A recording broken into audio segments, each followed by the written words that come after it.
I dedicate this video to the political prisoner Olivier Rutaya, who has been in incarceration for more than 3 years.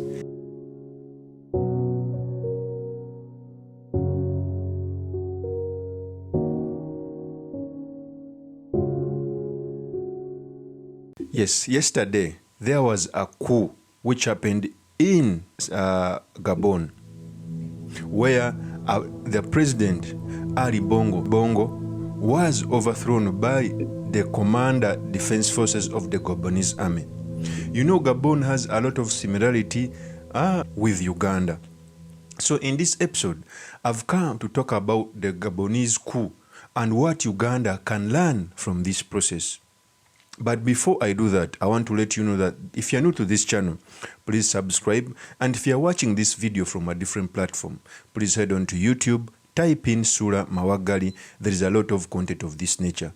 If geopolitics and economics is what you want, this will be definitely the right channel for you to subscribe to. Ce jour, 30 août 2023, nous, forces de défense et de sécurité, réunis au sein du Comité pour la transition et la restauration des institutions, CTRI, au nom du peuple gabonais et garant de la protection des institutions, avons décidé de défendre la paix en mettant fin au régime en place. À cet effet, les élections générales du 26 août 2023 ainsi que les résultats tronqués sont annulés.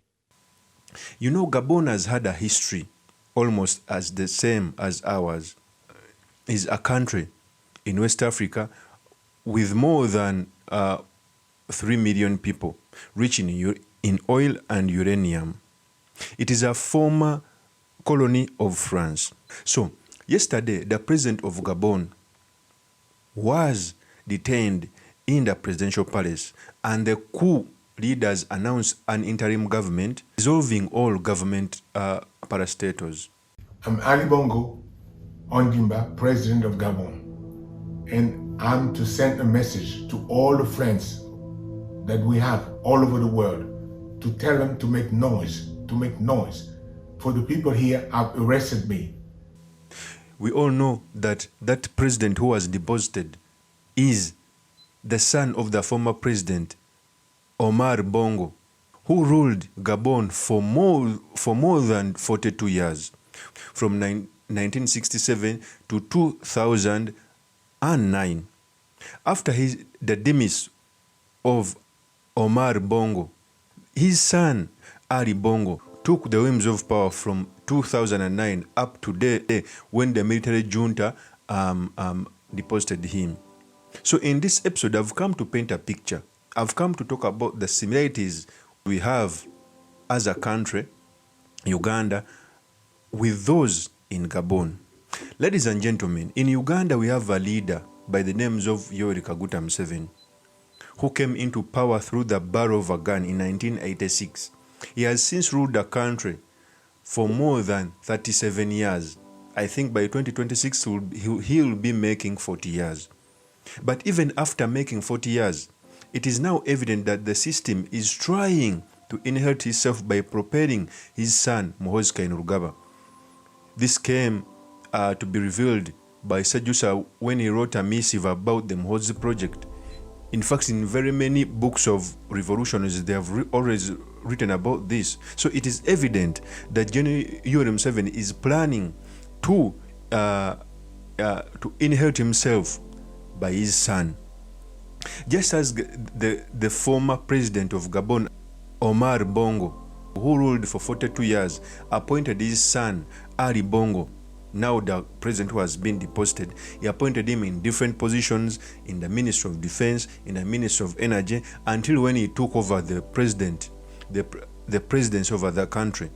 Even in Uganda, we have a president who has appointed his son in almost all high-ranking army positions. He has appointed the wife as the Minister of Education and different ministries. He has appointed the brother in Operation World Creation. And as you see, we have a state capture. I've ever done a video giving reasons as to why one day the UPDF is going to take over the leadership of this country. And if you missed this video, I'm going to leave the link here in the description. So to explain this better, first of all, we have the same scenario. General Museveni has ruled Uganda for, it is going to come to 40 years. But we all know that Uganda has continued to be among the countries with the poor democratic record.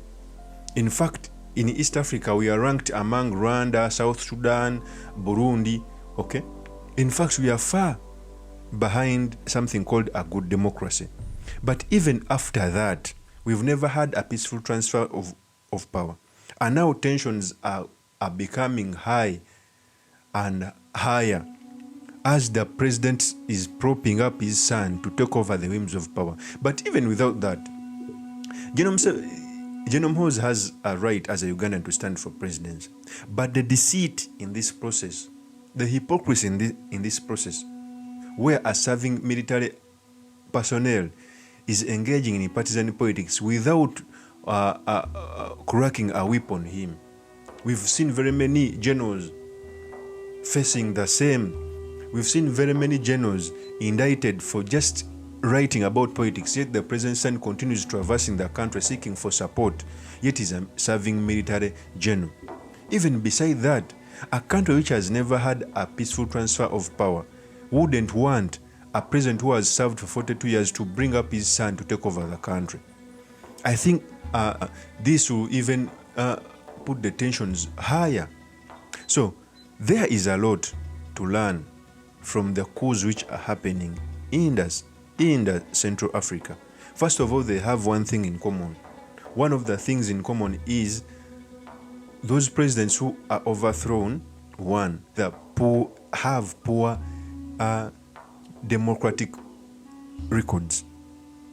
Secondly, there is also an influence of the former colonial powers, and that is France. And we all know, as a continent, as Africa, we still have former colonial powers. We still have colonial powers hovering over us, and sometimes they influence on how even to do our politics. But we are exposed more to these powers if we fail to build institutions, if we fail to build our democracy. It's like when you are in a home, if you have an enemy and you fight with your wife, you give him an opportunity of entering your house, either in the disguise of querying the quarrel you have with your wife, or in the disguise of trying to make harmony between you and your wife. So as we are nearing transition, because the truth is this regime is in the evening years, so we are eyeing transition, but we are failing on how to handle this transition, because the government is trying to inherit itself by breaking the constitutional order of the country. Had just won his third term. But since the democratic processes were usually abused by his father, the former president, who abused it for 42 years, and now the same had been continued by the same president, this brought a crack in the door for the military to come and take over the leadership. And this is what I'm seeing in the near future. And this is what I'm seeing in Uganda in the near future. Of course, that is my opinion. You can also tell me what you think by commenting on this video. Thank you very much for listening. If this is your first time on this YouTube channel, I implore you to subscribe, like, and comment so that I can be motivated to do more of such videos.